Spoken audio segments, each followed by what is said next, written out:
কয় ডিগ্রি আঁকছিস?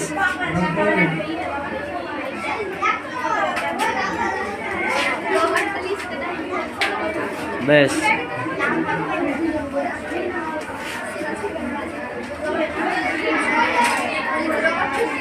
হ্যাঁ 90 ডিগ্রি আঁকার পরে কি আঁকবি?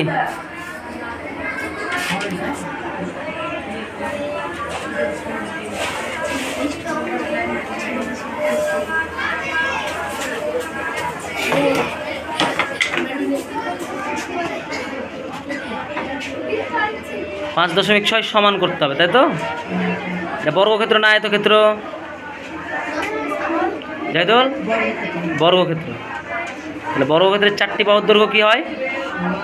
সমান হয়। দাগ টেনে দিলাম একদিকে দুদিকে, হলো এইখান থেকে উপর দিকে একটা আর নিচের দিকে একটা। Very good. এবার স্কেল দিয়ে আমরা কি করব?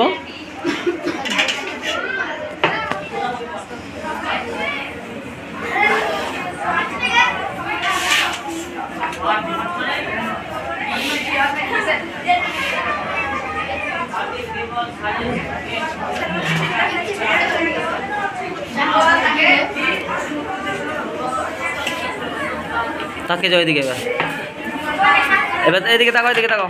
কি আঁকলে তুমি একটু বলো।